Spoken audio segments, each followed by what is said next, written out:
Hello and welcome back to Boring Dad Gaming, where today we're going to be carrying on with Rue Valley and hoping we can get to the anywhere approaching the bottom of this mystery.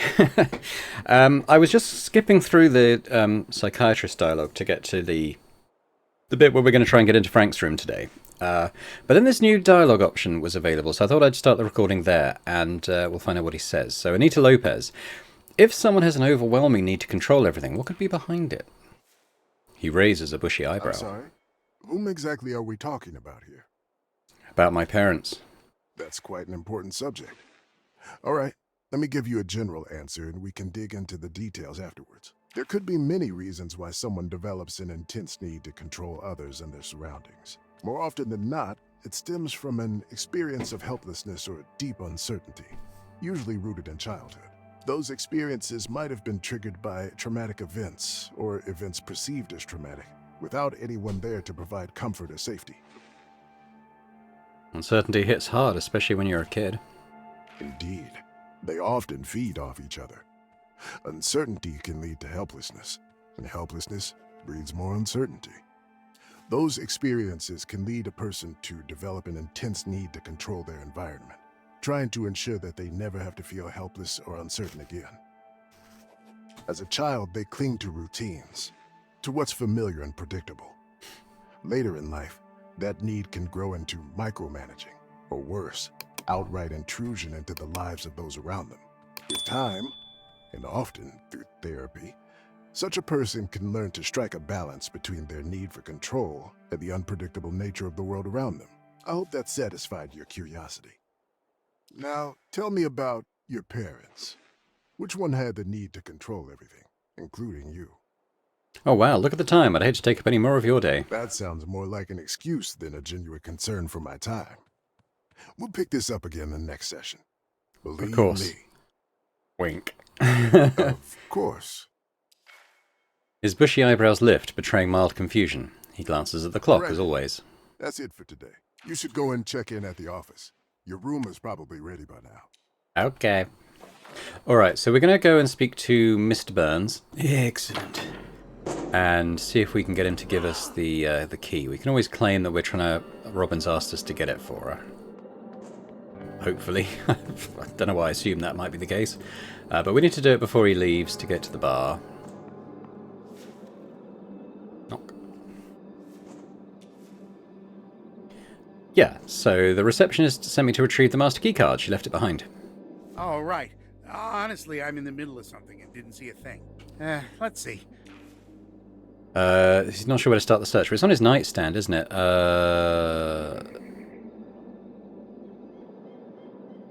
So I guess it's near the bed? Sure, let me take a look. I don't see anything. Yeah. Hold on, here it is. Right on the nightstand. You did it. Jason's expression shifts as he nears the door, happiness turning to How do I doubt. know you'll actually give this back to her? Oh, please, how would I know it's in your room if she didn't tell me? That makes sense. Although you could have overheard her complain about losing it. His eyes narrow as if recalling something All right, important. I've got much more important things to worry about.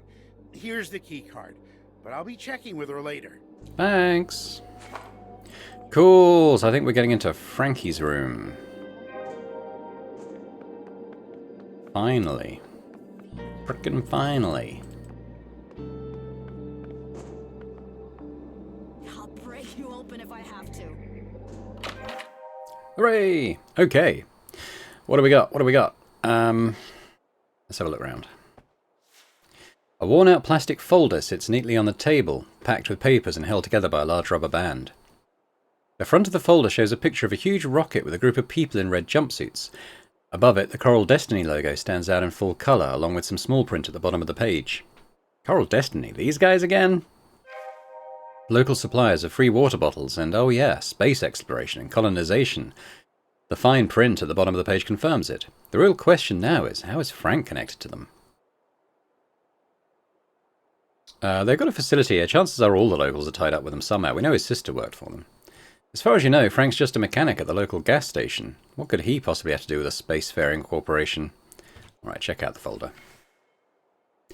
Inside the folder is a jumble of printed documents and handwritten pages, all mismatched in size and colour. It's an eclectic mix. Some pages look official, while others are covered in messy scrawls, like notes scribbled in a hurry. Everything's piled on top of each other, with no rhyme or reason. It's like Frank just crammed everything in without a second thought. I'm not going to sort through them. Let's just go through as they are now. You take a deep breath and start sifting through it. What you manage to piece together is that all the papers seem to be connected to something called the Guiding Light mission. Judging by the writing style and the diagrams on the printed pages, it looks like part of an official report, the kind with all the formal language and precise formatting. But it's incomplete. There are pages missing, gaps that make it impossible to get the full picture. Every single page has underlined words and comments scribbled in the margins. That sounds ominous. Sure does, and now you're right in the middle of it. The handwritten notes, on the other hand, look like personal reflections referencing the report. One page in particular stands out. At the top, in large bold letters, the word liars is scrawled. Examine that. Turning the page, you find a printed section of the report. It looks like part of the conclusion, but it's covered in frantic handwriting. The word accident is heavily underlined and repeated over and over. Why am I not surprised they lied about the accident? Hold on, Frank's calling them liars, but at the same time he's been exhibiting some erratic behaviour lately. It's hard to tell if he's onto something real or if his mind's just spiralling out of control. Alright, let's go through the printed pages first. A lot of this is just technical mumbo-jumbo, procedures the crew was supposed to follow during the mission. The comments in the margins are mostly explanations or clarifications, as if Frank was trying to make sense of the technical jargon on his own. You get the impression he was determined, almost desperate to figure it all out himself. Turns out he's not just a careless driver after all, there's actually a brain behind it. You never imagined Frank would be capable of diving deep into something like this. Okay, go through his handwritten notes. Despite your best efforts, the handwriting is nearly unreadable, a jumble of disjointed sentences. It feels more like a stream of consciousness than anything coherent, just fragments of thought scrawled down in a rush. It seems like he used this as a way to clear his head. Not that it did him much good, judging by the state of the rest of the notes. So it's all about the Guiding Light mission and the so-called incident. Interesting. It sounds like something that should ring a bell, but then again you've written about everything under the sun except space, so it's no wonder you're out of touch on this topic. True, but after a certain point it all just starts to blur together. Blurred or not, you're going to have to look for more information somewhere else. Time to dig deeper beyond these pages. This folder's a start, but it's not enough. There are too many gaps, too many unanswered questions. Okay, we'll have a look at that in a sec. I kind of want to finish looking around his room first. Like there's something here. Well, Frank dropped something here, a phone to be exact. Maybe you should pick it up. It's not like you aren't already breaking the law by being in his room. Alright. Got Frank's phone. It's dead. I can charge it in my room. We've completed that intention. I'm going to go in his bathroom, though.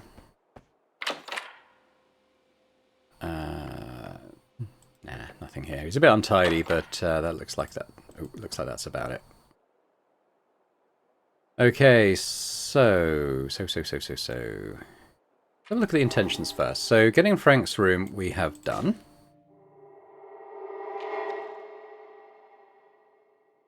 That's cool.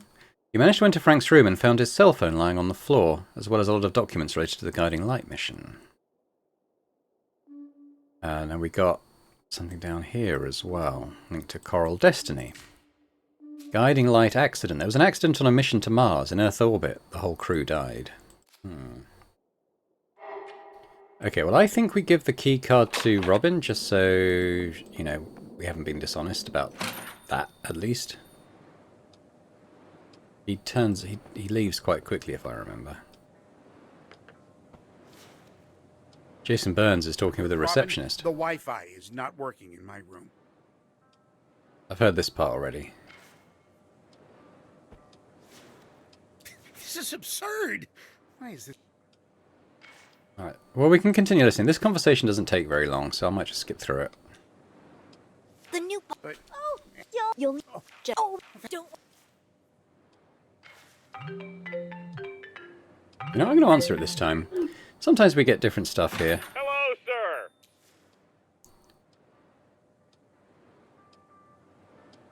sir. Yes, my name is Eugene Harrow, and I'm a senior executive patient at Dr. Fink's world's most boring therapy. What can I do for you?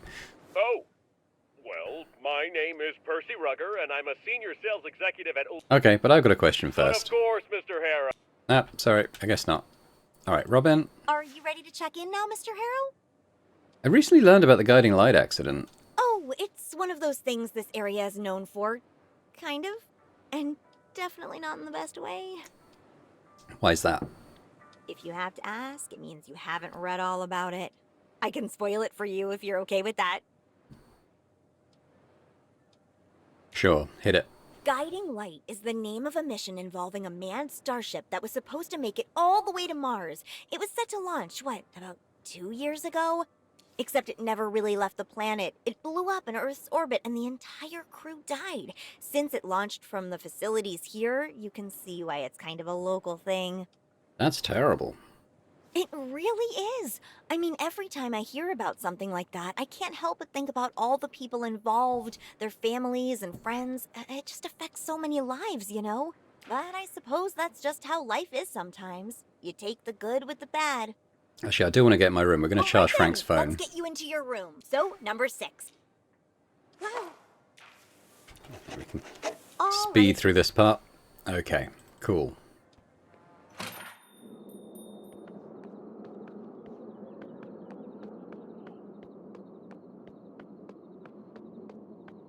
Right, so hopefully I can get to my charger. I mean, if not, I think what the plan... yeah, use our key card.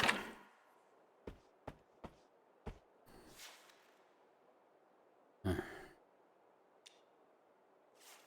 let's try this. Maybe I need to see that it's flat. It's an older model, of course, with black casing. The edges are worn and bruised, and the screen's clearly been cracked for a while. The owner didn't care much about keeping the phone in good shape. Explore. Tap the screen a few times, but there's no response. The side buttons also yield no response. Probably a dead battery. Alright, put the phone in my pocket for now. Maybe I have to have it as an intention first, so let's have a look. Yep, so let's commit to that. Get my phone charger out, I guess. Yes. Unzipping the suitcase, your eyes dart over the few packed items. You really hadn't planned on staying here long. Now that's an amusing thought. The open zipper grins back. Dig out the charger without making a mess. You plug it in the socket above the bedside cabinet, aiming the phone's charging port with the cable connector. Insert it carefully. Oh, come on. Aren't these things universal? Oh, wrong side. Flip it and try again. Wrong again. Flip it and try again. You've done it. 3rd time's the charm. And now we wait.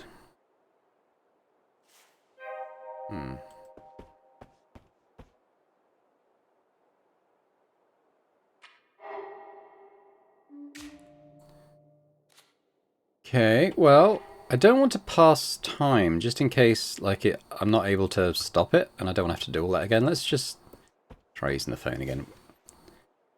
Pick it up. Oh, does he take it off the charger? Oh, never mind then.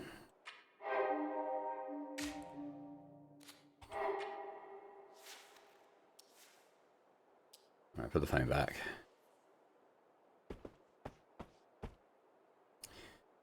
I could get to the cemetery and back, because that's not very far. Remember, I want to look up, see if we can find the graves for J, G, and HG, and then we might have more luck kind of searching their name in the historical database thing. I think that's only a 10-minute round trip, so we should have time to do all of this.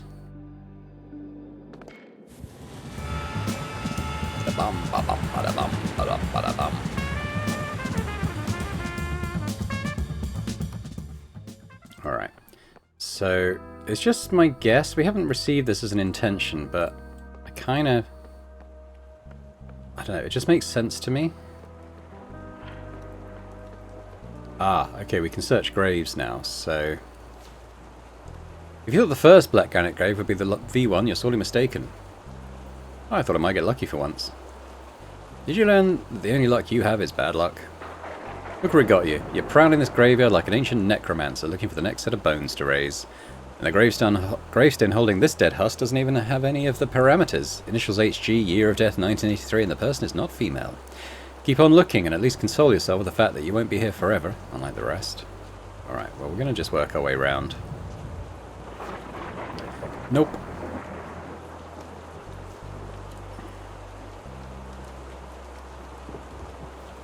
I just want to get through all this incidental stuff. If it's not the grave, we're not interested. It's mum and dad, blah blah blah.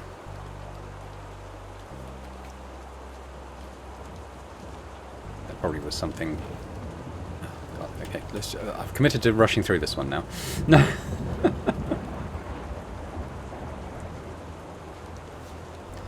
This time, at least the year of death is correct. Everything else, not so much. Okay.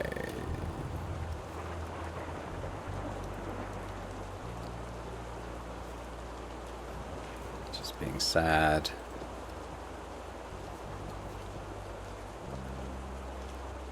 So I just want to get through this. I don't need quite so much introspection. Grave is all wrong.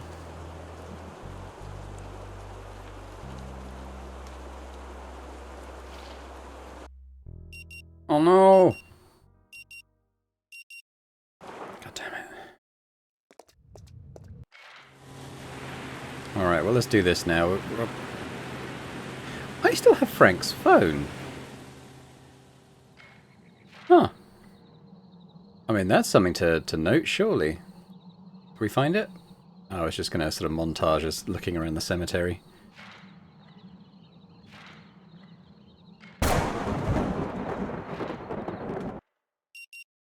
Huh.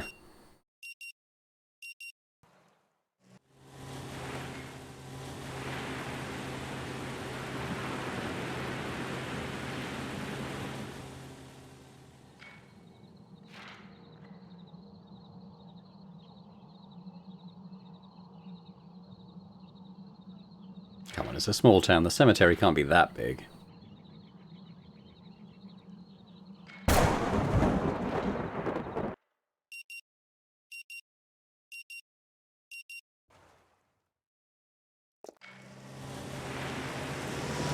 This is all happening on auto, by the way. I'm not, I'm not doing anything here.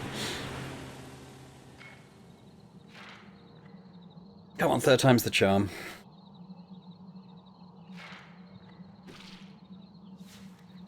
Here we are. One Hannah Gold is buried here, so the initials are right, the gender is correct, and the year of death, 1983. Check. Let's just make sure it's the right grave. All the parameters are there. It's the grave, even though there are no traces of the red paint that you used to desecrate it.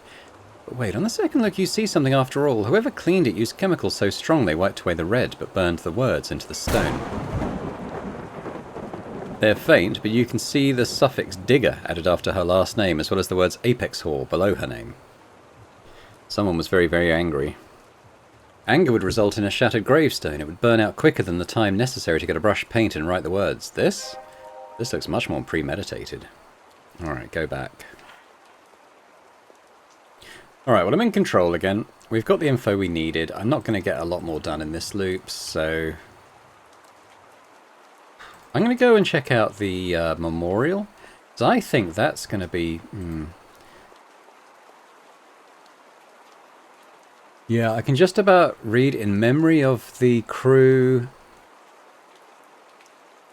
And then April 2025, which would be about right. They said 2 years ago, and this is set in 2027. So we haven't got it yet. I suspect I've got to dig into a few more details, but I think this is a memorial for that that disaster that I've just forgotten the name of. Anyway, what do we got here? Yeah, so we can search for the letters online a bit easier. Probably in the next loop, though, I think all I'm going to do is... Well, you know what? I might talk to Riley, actually, in this next loop, and see if she can tell me a bit more about the disaster, because she goes and visits that gravestone. I wonder if she knew someone who died. So I'm just going to say go to the roadblock, because that'll mean we run out of time and loop again. I'm interested why we've still got Frank's phone. That is... I need my character to acknowledge that.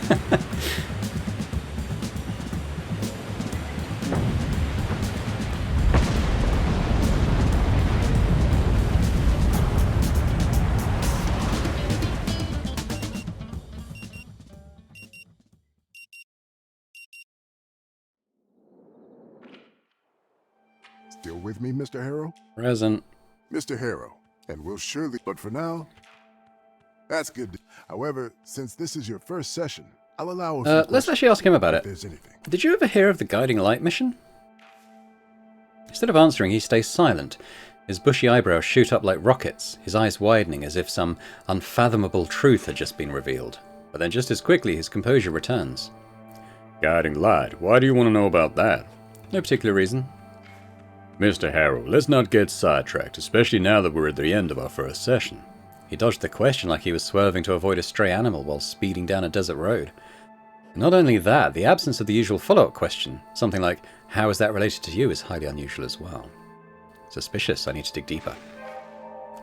Exciting, isn't it? You could get used to this, it's like a puzzle, and you can't help but want to see it through to the end. Get inside Dr. Fink's room, interesting. He glances at the clock as always. All right then, that's it for today. You should go and check in at the office. Your room is... Okay. Wait, what? Didn't you feel that weight shifting in your pocket like something is in there when nothing should be? That shouldn't be possible. But it is happening. Didn't you put something in that pocket in the previous loop? It's Frank's phone, thank you. Yeah, however improbable, Frank's phone is still there. Which means you know shit all about the way this loop thingy actually works. I'm over-inspired. All of a sudden, everything starts feeling wrong. You feel overwhelmed even by such an instinctive task as breathing. You're shaking. Are you feeling unwell? Your throat tightens with a noose made of pure anxiety. You thought it was over and done, did you? Try to untangle that noose before it chokes you. I'm too indifferent. You try to pretend that you don't give a shit, that you don't care, but the noose only tightens around your throat. You care. I've got cognitive snap. Okay. Sometimes you see through your own bullshit. Sometimes you can't lie to your own self. Breaths come in with great difficulty. Try not to give a shit, even harder. You imagine a huge broom pushing all of this anxiety under the carpet. You would be happy for it to materialize there. But your go-to defensive mechanism doesn't work. This anxiety is stronger than that. Anxiety is still riding you like a motherfucker. Alright, clear your throat. You rasp and you heave, but all that happens is air escapes your lungs. Are you quite all right? Admit it, nothing will work. You need to focus on the source of this attack. Take out Frank's phone and focus on it. You would recognize that lightning-shaped crack on the screen anywhere. The tide of anxiety abates a bit, allowing you to breathe. But that noose still hangs heavy around your neck. Mr. Harrow. He takes off his glasses and the eyebrows perform a somersault right on your face. I understand your reluctance to admit you're upset.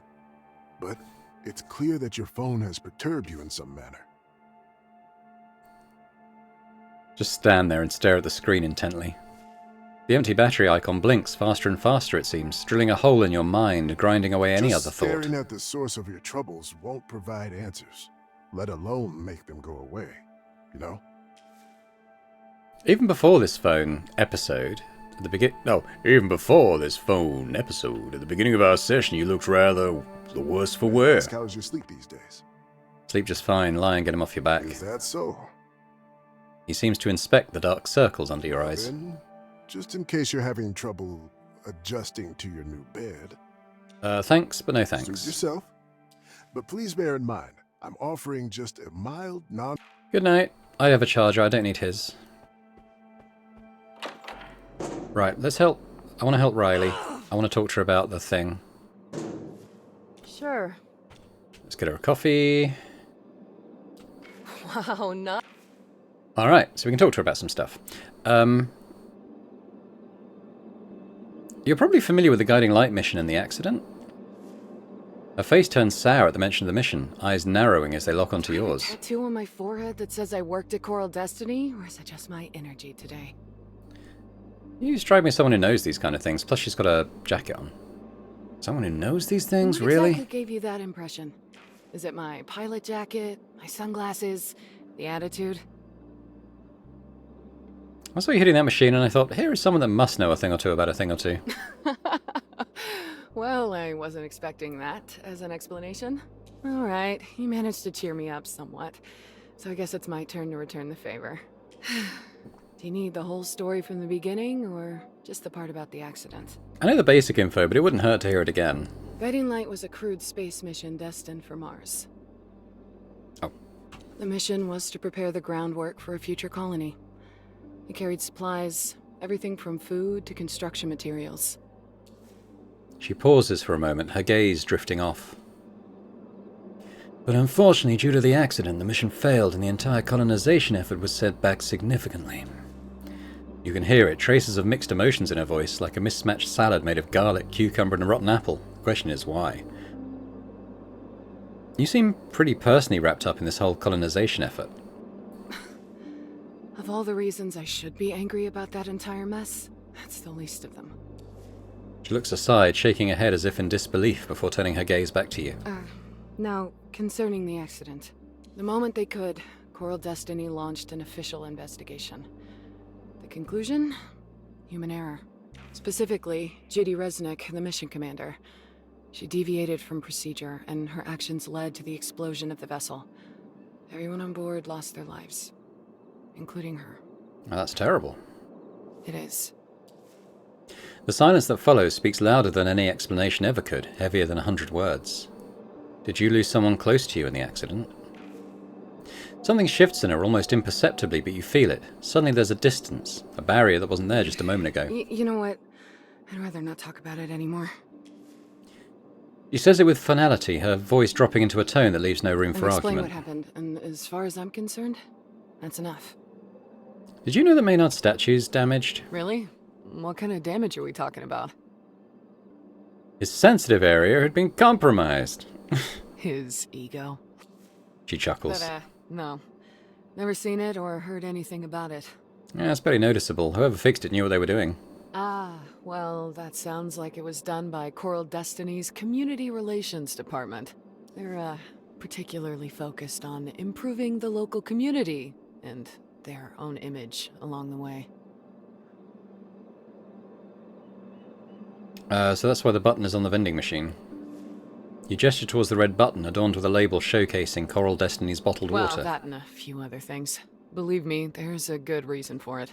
Rue Valley has had a rough history with corporations, and I think Coral Destiny's aware of it. To avoid being seen in a negative light, they put a lot of effort into supporting Rue Valley's community, especially with the Local Employment Initiative. It's a program that prioritizes local residents for employment, offering them preferential treatment in the hiring process. They also develop specialized education programs, ensuring that the local applicants will be well prepared and qualified to work at the company. Over 100 local residents are employed there in various positions, from janitors to astronauts in training. It's a lot of people. Does anyone in the vicinity work for them? Well, I worked for them until recently, and I was born and raised in Rue Valley. I lived here until I left to study at the university. Why did you leave Coral Destiny? It's a private matter. Let's say that decision had been brewing for some time. About 8 months ago, I bumped into Kathy, the assistant manager in the community relations department, during lunch in the cafeteria. We started chatting, and she mentioned they were considering reviving Bothwood's graveyard. The plan included restoring damaged graves and crypts, fixing paths and vegetation, and ensuring future maintenance. Honestly, I forgot about it until now. I don't know if the initiative ever took off, but if it did, maybe Coral Destiny fixed the statue. But why would they just do that and not the rest of the graveyard? Can't help you with that one. Sorry. Anyway, that's all I know. Thank you all the same. No problem. What do you know about Dr. Fink? Why do you ask? Is there a particular reason? He left nothing, no hint, no trail, just a blank wall where his private life should be. Exactly. That's the idea. You're here for you, not for him. His life doesn't matter. It's irrelevant. Gone. Disappeared. You didn't think you two were gonna be like friends, did you? Of course not. Right. Good for you. It's important to keep expectations in the right place. Well, if you need help feeling better after I just crushed your dreams, go ahead. Ask away. Maybe my answers will help. Maybe not. Who knows? Maybe they'll just make things worse, but hey, that's the game, isn't it? First of all, how long has Dr. Fink been living and working here? If you're asking how long he's been in Rue Valley, at least 10 years. He came here to work for Coral Destiny. Lived and worked on campus at Starbase 1. That was his life. Until a few years ago. Specifically, he stopped working for them 2 years ago. Packed up, left the campus, and moved to the motel. He's been living and working there ever since. 2 years ago. Oddly specific thing to have locked in your memory. Well, it coincides with the accident, doesn't it? She shrugs, her tone casual, but there's a flicker of something in her eyes, a hesitation. A secret, or just tiredness? Just stop, just like that? That's suspicious. Yeah, well, you'll have to ask him for the details. All I know is he quit and ended up here. I mean, back then, all I ever heard were praises from the people who worked with him. Not me, though, for better or for worse. Tell me, what's the trick? How'd you slip past him? I didn't. We had an interview back when he was at Coral Destiny. He said I showed high resilience in stressful situations. Strong adaptability. Should have put sarcasm and gallows humor on the list. But hey, he told me I could talk to him if I ever felt the need, and that was that. So I guess me handling stress well is the answer. Sorry, no cheat code for skipping therapy. So what was he doing there? He's not an engineer. No, he isn't. But space exploration, colonization, it takes more than just engineers and scientists. Space travel grinds you down. Days, weeks, months inside a pressure-sealed can. Nothing but metal walls and the cold black outside. It does something to the mind. Ask any submariner. Ask any prisoner. And then you land and you realize, this is it. The rest of your life. A foreign sky overhead, a different gravity under your feet. A planet that does not love you, does not want you there. And home? You'll never see it again. Dr. Fink's experience in selecting the right people and teaching them to endure the pressure, clear their heads, make the right call when everything is wrong, tolerate the unknown. It was invaluable. Without the best people with the right set of skills, you won't last long out there. Makes sense. It does. That's why his work mattered. Any idea what he did before that? No clue. Probably more of the same, helping people or, whatever you want to call it. Well, he's got that look. Someone who's been through it. He knows what he's doing. His methods are unique, in a way. But that doesn't mean they don't work. They work for my brother. That's all I need to know. And for that, I'm grateful. Good timing. All right, we're done. So I think what I want to do, I want to book him. Listen, I know what I'm talking I want to get into the doctor's room. But I want to get the phone on my charger first, so that can be hello, going Mr. off. Harrow. Going How are off. you? Are you ready to check in? Yep. All right then. So, number 6. Thank you. Right, now we want to get the master All key on the way through before Jason Burns leaves.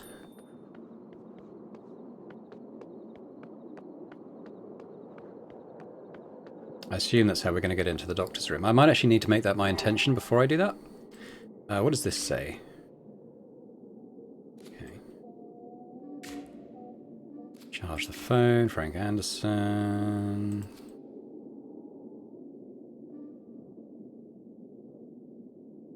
Gideon. We need to get into Dr. Fink's room. Yes, yes, yes. So let's do that. Good. Just in case for any reason we don't get the option to ask for the master key. So we knock.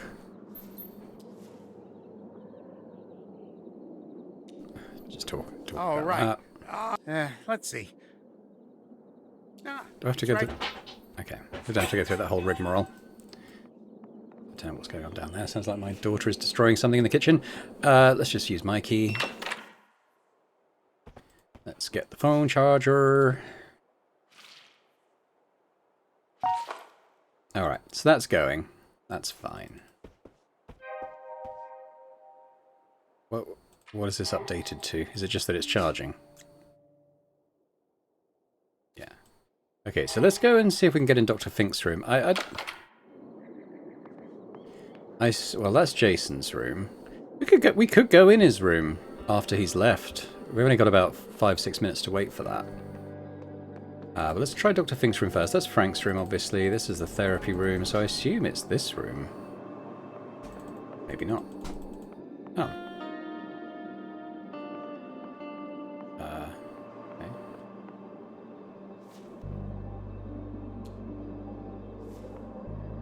You position yourself strategically in front of the window, finding the perfect angle. The blinds block much of the room, but your focus on the doctor remains undisturbed. By the looks of it, the doc's made himself right at home at your respawn point. Kicked back, feet up and relaxing in the breeze like he's on vacation. Okay, push your ear against the window. You realise he's lulling himself into a soothing trance, guided meditation softly spilling from his phone speaker. Somehow the muffled voice sinks even lower than your own. So that's his idea of self-care. Meanwhile, you get called to the world capital of nothing for the same purpose.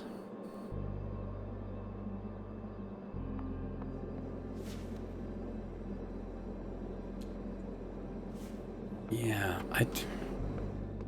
I'm uneasy about doing that while he's there, so what can I do? What can I do? I could wait for Jason to leave and then try his room next.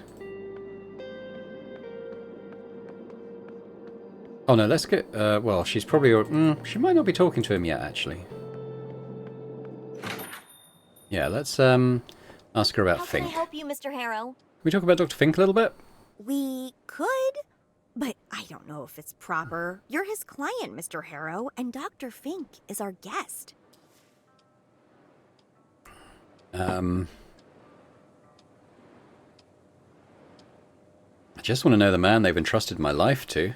Yeah, I'm sure the suspense must be killing you. Please, Mr. Harrow, this has to stay between us. I don't want people to think I'm a tattletale. So, what do you want to know? You don't know what you're looking for, so cast the net far and wide. Has he been a guest for long? Oh, yeah, forever, really. I think he's been here since, I want to say, 2025?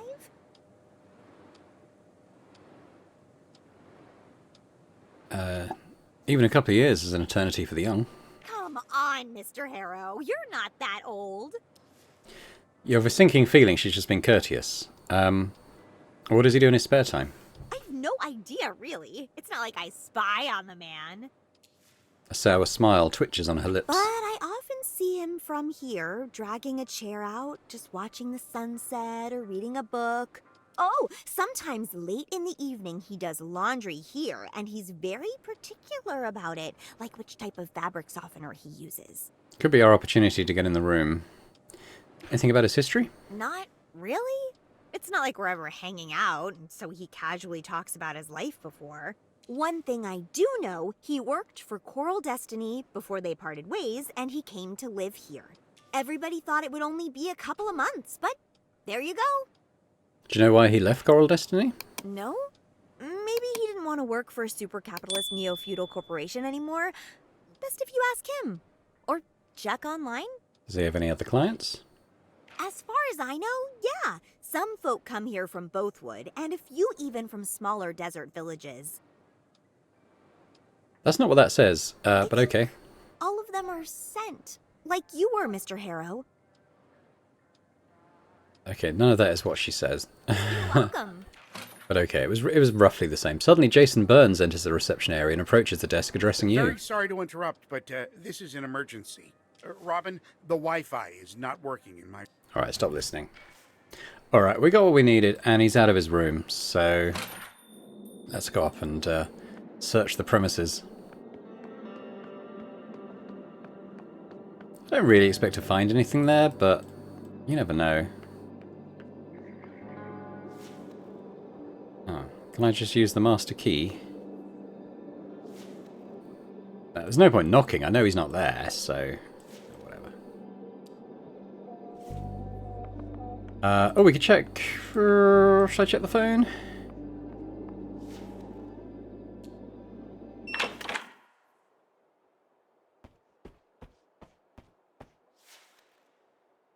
Still dead. Okay, just let it charge. What could I do? What could I do? I don't really want to go to the bar and back. I think that would end the loop. Just try... we could try getting in the doctor's room. I mean, we had a couple of options. I just didn't feel like doing those, but... use the master keycard? Even when you grabbed the doorknob, you heard a faint rustling from the other side of the door, like the wind whispering or the purling of water. You half expected to see Fink sitting in his chair, writing, immovable, immutable. But instead of that, you see him lying on the couch, eyes closed, his jacket thrown away carelessly, his shoes discarded. And those strange noises weren't a part of your troubled psyche. It seems that the doctor is playing some soothing music on his phone.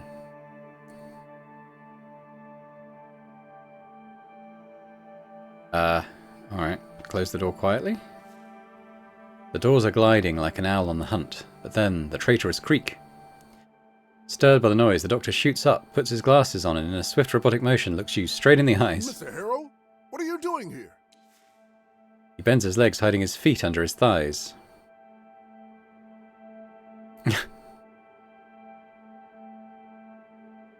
I just remembered something, and it's super important. He raises his hand, cutting short any I conversation. understand your need, Mr. Harrow, but there are a number of reasons why we see each other only during scheduled appointments. Please, respect my working hours and my free time, as well as my private space. Thank you. Doesn't even wait for an answer, closing the door in your face. You hear the mechanical clinks and clangs of the lock from the other side.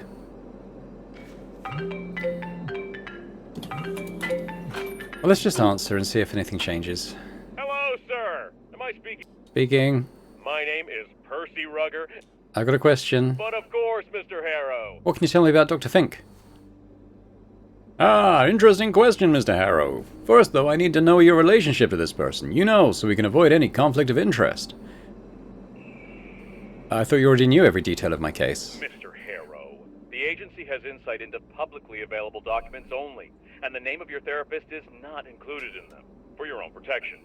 Okay, But that when wasn't we what it take said. over your case and sign the necessary contracts, we will be able to request access to... Until then, please provide me with the name of your therapist so we can... He's my therapist. Very well. You said Dr. Kink. What's his first name? It's Fink. Dr. Gideon Fink. Across a crackling phone line, struggling to hold a connection, you hear the frantic clicks and clacks of furious typing. Not in our database. Meaning none of our clients have been assigned to this Dr. Fink. Nor have we cooperated with him in any capacities. That makes everything so much easier. Are you thinking of filing a complaint against him or his practice? With valid grounds, that could greatly strengthen your case. What counts as valid grounds? It can be a lot of things. The list is too long for a phone call, believe me. Still, if you're raising concerns, something must feel off. That being said, do you suspect he's unfit for the task, wasting your time, leaving you stuck wherever that may be? Absolutely, he's keeping me here for no reason. Mr. Harrow, that sounds marvelous. For the case, I mean, not for you. That could boost our work immensely. What I'm hearing, you have enough on your plate. Please let our paralegal services help you, and we'll handle the heavy lifting. Including dealing with this Dr. Fink. Dr. Fink. I'm terribly sorry. I got carried away with the thought of my company helping you deal with this individual. So can you tell me anything about him or not? Mr. Harrow, since you're so straightforward, I'll be just as direct. I don't actually know anything about Dr. Fink. That being said, let me do some research on him and I'll be able to give you more information next time we speak. You're under no obligation to hire us. Consider this a gift of goodwill, an assurance that someone is working on your behalf. Alright, well, this conversation hasn't been very helpful. I agree, Mr. Harrow. Unfortunately, as soon as this conversation is over, I will start digging, and when I find something, not if, when, I will give you a call. This mysterious doctor practically reeks the litigation. We will uncover the truth behind Dr. Pink in no time. The ka-ching of money is back on his tone. Just give up correcting him.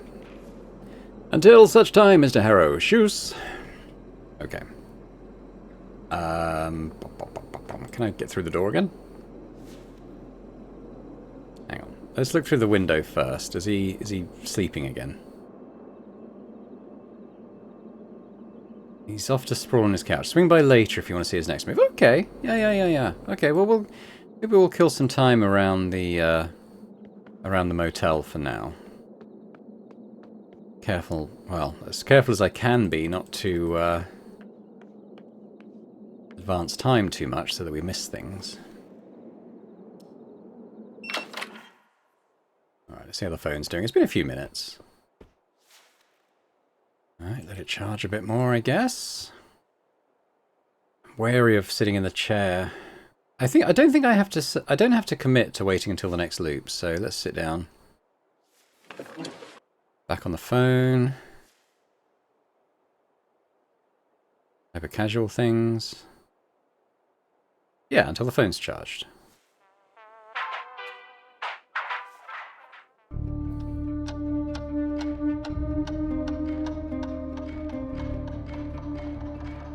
Slow down, Nelly. Okay. Enough of this for now. Yeah. Alright. Get up. Let's check old Frankie's phone. The crack covers most of the screen, but through a small gap you can see the battery percentage. It's reaching 25%. Okay, pick it up. That should be enough. Let's have a look. The edges of the phone are worn and bruised like cobwebs. The cracks on the screen have been there for a while. But the screen lights up and you are presented by a 4-digit PIN request. 1, 2, 3, 4.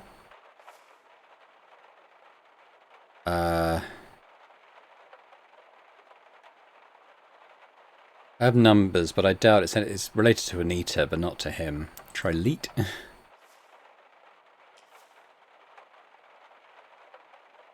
Try again.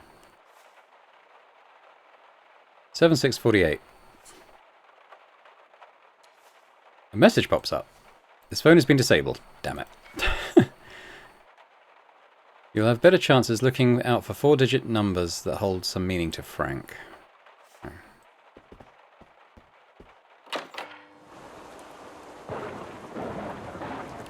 Well, what does this say now?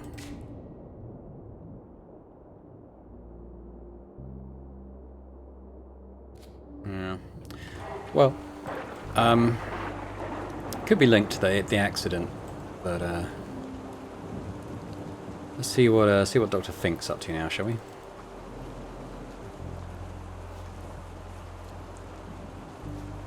Pressing your face against the window, your leg twitches uncontrollably, refusing to settle down. The blinds obscure most of the view, but you catch a fleeting glimpse of the doctor, though you can't get a clear look. He's hunched over, ignoring the comfort of the sofa, lost in some deep concentration, writing something that must be of earth-shattering importance.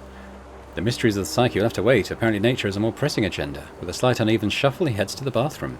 Must be an urgent call. Okay. It's really taking a sweet time in there. Okay, so maybe I go now?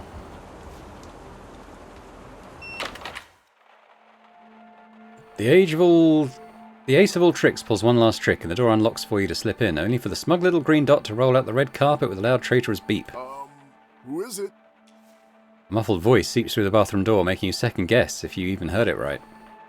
What's it going to be? Think fast. Stay silent. Seconds drag on in agonizing pain, but just before panic fully sets in, he answers. Robin? Is that you? The whimpering of the toilet seat suggests he's getting ready to cut things short and make a quick exit. What now? Hide. Under the couch. There's space, tight but manageable. Thank the loop for keeping your weight in check. You've done your best, now it's up to fate or Fink's general lack of observational skills. The door swings open, soft footsteps, careful, deliberate.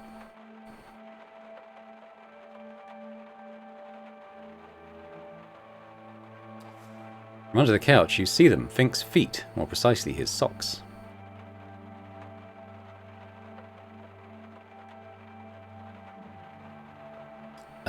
Please don't come here to put your shoes on. The shoes need to go, out of sight, out of mind, away from Fink's inevitable realization that this is the perfect place to sit, sigh heavily and lace them up. Okay, nudge the shoes away. Shit, you move them, but now your foot is stuck. God. Wedged, trapped, a prisoner between the couch and the floor. He's on the move again. Fuck, get that foot back. Use knees. Success, but not without noise. A small one, but a noise nonetheless. Apologies, Couch. You had to bear the weight of both me and Mr. Harold today. And I imagine he wasn't light. Oh, come on. Really? Like you ever tried to make a good first impression at your session, like you aren't at least partially to blame for this. His feet shuffle toward the window, slow and deliberate. He's probably scanning the area outside the room. That was close. Your peripheral vision catches something, small and dark. Button? Lost by some unfortunate soul along with their luck, and now you found it. Whatever it is, it's moving, not rolling, not settling with the air, moving. Stay still. No sudden movements. If it's alive, you don't want to spook it. It moves slowly, creeping into your line of sight. An ordinary house cockroach. Slick, dark, unbothered by time itself, its long, thread-thin antenna pivot in your direction. Judging, calculating. Your heart quickens, your throat dries up. If you want to shoo it away... Sorry, you want to shoo it away, but you can't, not without giving yourself away. Then Fink moves, and the cockroach, ever the survivor, reacts. It stops, judging. Sorry, it stops judging and starts running. Straight towards your face. I'm keeping my mouth shut. Your nose is still wide open, practically inviting, but hey, every little bit helps.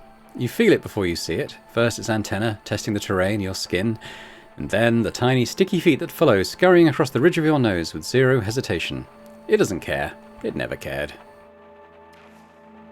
Across your cheek now, a brief pause like it's surveying the land, taking in the rugged geography of your suffering. Please just leave me alone, cry inside. Then it moves again downward towards your neck, into your shirt, and from there, who knows where.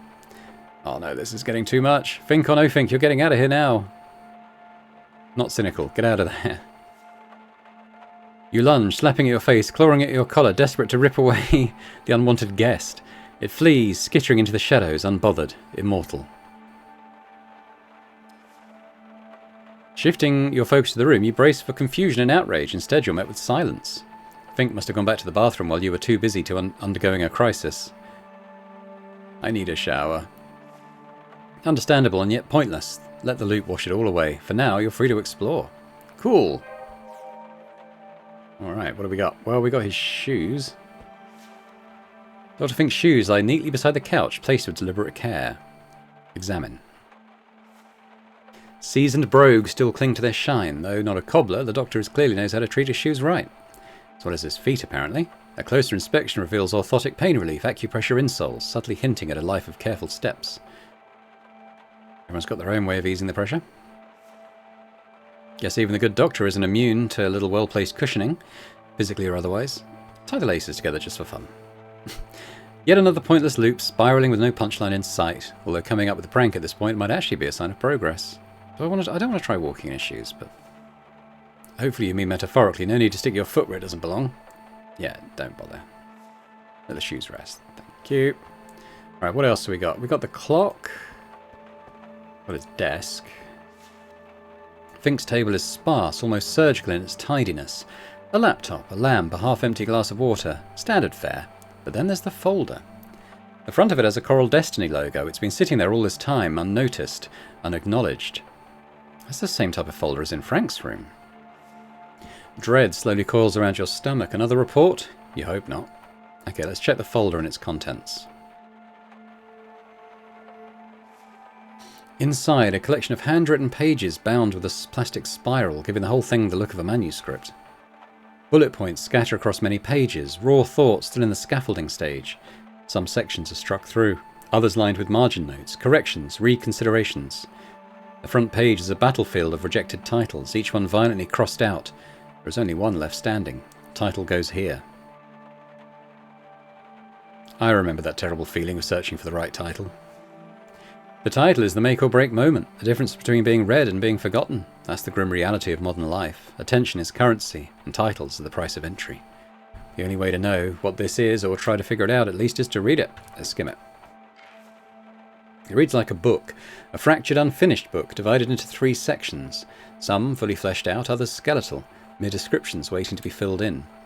From what you can piece together, the parts are an introduction, the Coral Destiny years, and everything that came after.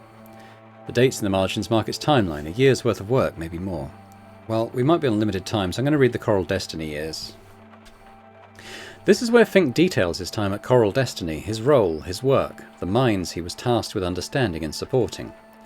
He writes about working with astronauts and future colonists, preparing them mentally for the vast unknown, the crushing isolation of space, the brutal indifference of another planet. One case stands out, a particular astronaut who exhibited slight agoraphobia, an affliction that is not just inconvenient but outright lethal beyond Earth's atmosphere. And yet he doesn't name her, instead he gives her a pseudonym. Rena Juth, a woman with a critical role, one of immense responsibility. Maybe it's Riley, but I think maybe it's the woman who caused the accident. Possibly, but it's unclear at this point. Fink writes about his process, how he assessed the severity of Rena's condition, determined whether she was fit for the mission. His final judgment, it wouldn't be an issue. She could go. Why focus on this? It's got to be the one that Riley mentioned. And then at the end of the section, a confession, subdued but heavy. He was deeply affected when he heard that the astronaut he signed off on a space mission died in an accident in space. That's why. Well, now I'm sure he wasn't writing about Riley.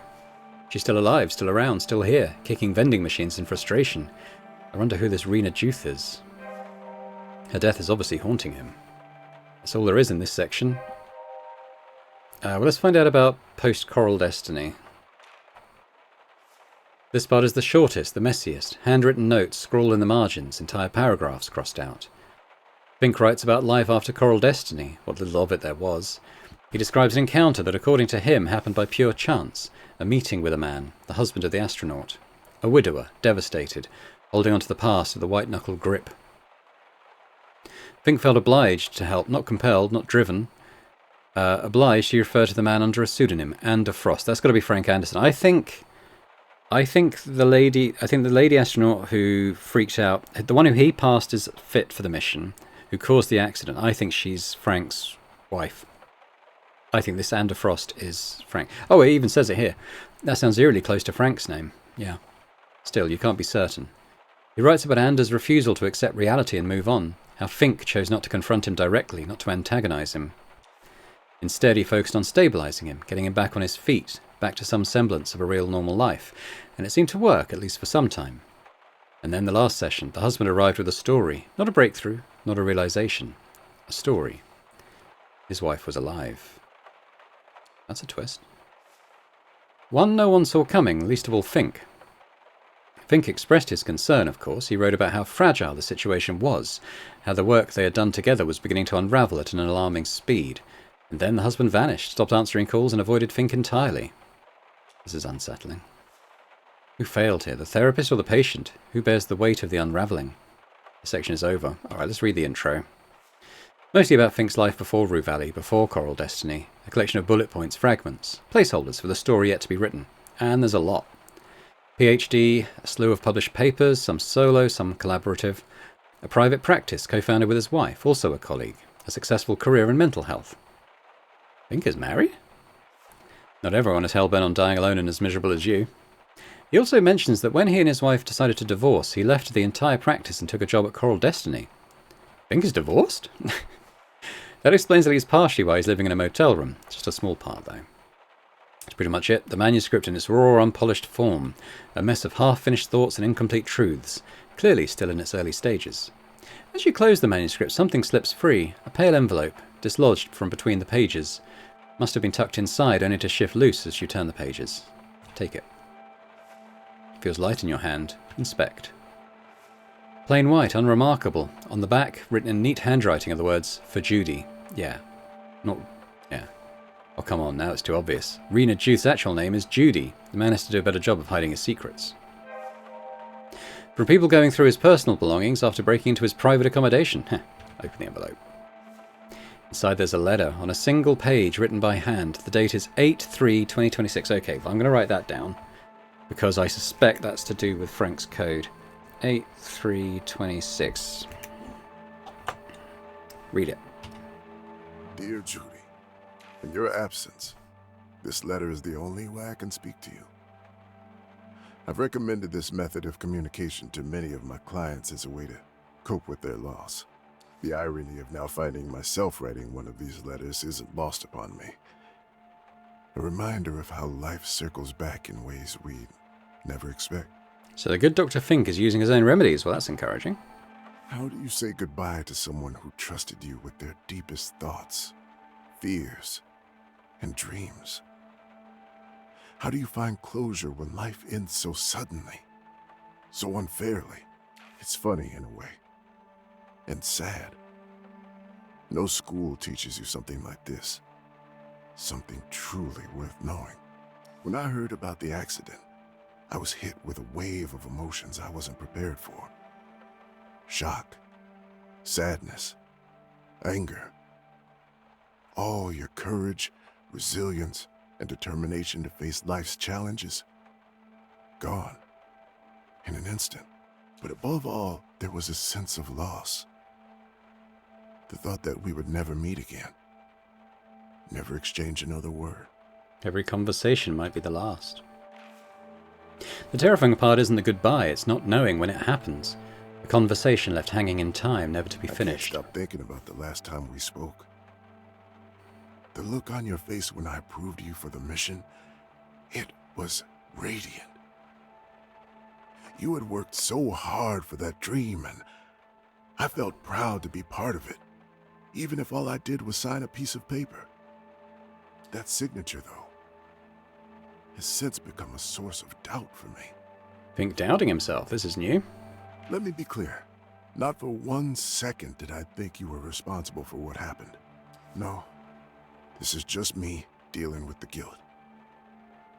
Wondering if there was more I could have done or said. Would it change anything? Save the expedition? Save you? Of course, I don't have the answers, and I never will. But the questions linger. Doesn't sound like the Dr. Fink I met. Of course not. He and Judy worked on her issues. You've barely let him in. Still, I believe in second chances. Or a third. Or however many it takes. I met Frank at the motel and saw how devastated he was. So, I offered my help. Some of my colleagues might call it a conflict of interest. But deep down, I knew it was the right thing to do. We honor the dead by fighting for the living. I wanted to honor your memory by helping Frank find his footing again. If you're wondering how his therapy is going, it's been rocky.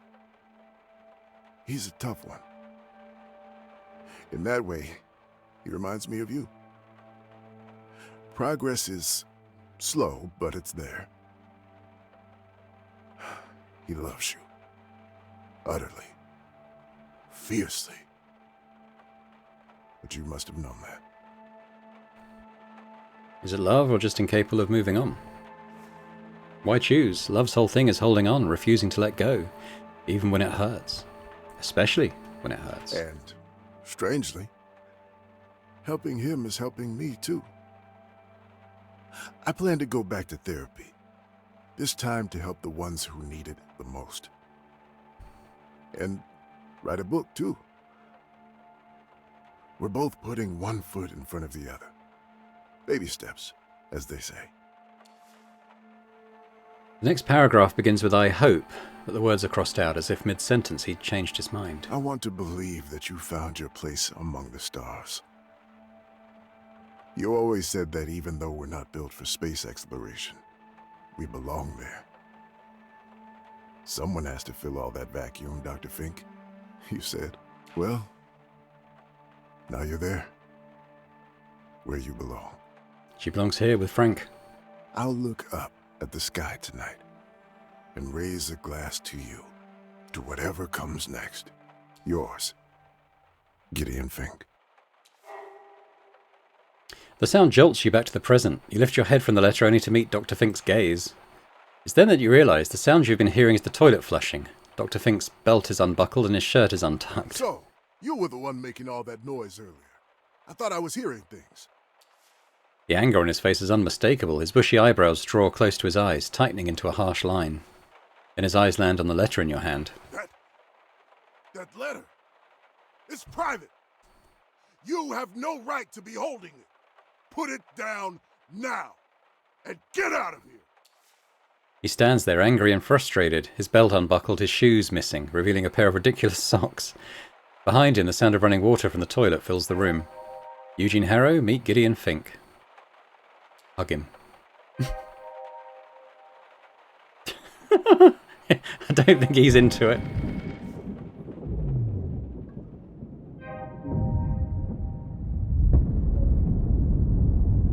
We're overwhelmed. Teary eyes. I feel like he's not going to remember any of that. Still with me, Mr. Harrow? And I have a question. Okay, nothing new. So let me just get out of here. So let's update on this stuff. So we've presumably done this one now. Wrap it up. You read a case study of an astronaut who exhibited slight agoraphobia and later died in a space accident. Well, we know who that is. He is a human being after all. Alright, what do we have here? Judy the astronaut. An astronaut named Judy died in an accident during the Guiding Light mission. Well, we know that.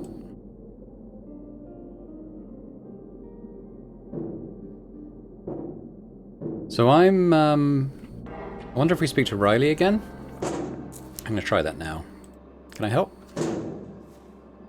She looks at you suspiciously. Sure. Give it a go. Make her coffee. I want to ask her about Judy again if we can. Oh, alright, leave. I guess we've tapped her out for now. I'm wondering if the door to Frank's might still be open? No. Okay, so let's let's check him. Hi, yes, Coral Dust. The text said it. Oh, hello, Mr. Harrow. How are you? All right then. So, number 6. Wow. All right. Now, I'm gonna...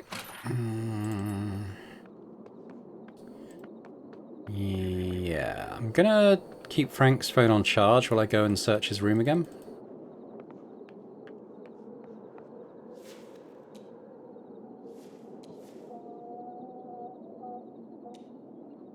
Oh, let's see. Ah, it's right there. Thanks. Alright, let's get Frank back on charge, yeah. Frank's phone back on charge. I'm gonna go down to his room and kind of search for numbers. I could try the one. Yeah, no, okay. So that obviously didn't work. Oh, maybe I have to get the charger out of the suitcase.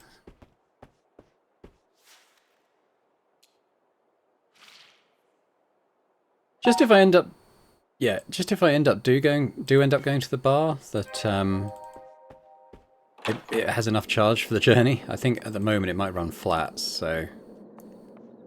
Alright, we're gonna do this. We're gonna search Frank's room.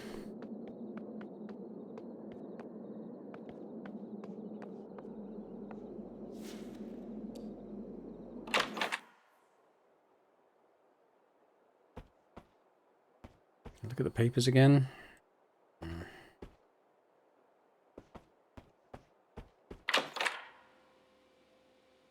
Yeah, okay, well, there's nothing going on there, is there? Well, anywho, I think we'll probably leave it there for now. I think... It's tricky, so...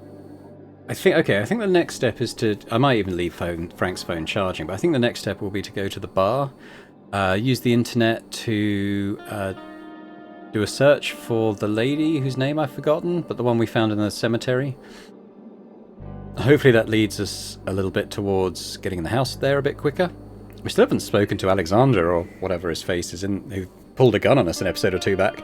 But we'll try and do that next time. But thanks very much. I hope you've enjoyed this. If you have, if you could hit the thumbs up button. It was interesting to get an insight into Gideon, Dr. Fink, wasn't it? And a little bit about his past. I don't think there's anything suspicious there. He obviously feels a great sense of guilt about what happened. Interesting to find out more about the accident and Judy. I mean, it's basically been confirmed, but like I suspected, it seems that Frank was Judy's husband. Judy was the astronaut who, unwittingly or not, caused the accident, and Dr. Fink indirectly, perhaps, arguably directly, caused the accident. It depends on... I guess it depends on his motives for clearing her for duty, whether he genuinely felt she was fine, or whether he did it because he saw how much it meant to her to be part of it, maybe? I don't know. Interesting to find out more anyway. But let me know your thoughts in the comments. And a big thank you as always to our channel members as well. Thank you for supporting Boring Dad Gaming. It's greatly appreciated. And if anyone else is interested in looking into memberships and, you know, checking out episodes in this series or any of the other series that I run on Boring Dad Gaming a little bit ahead of time, that'd be awesome. But thanks very much. And I hope to see you next time. Bye for now.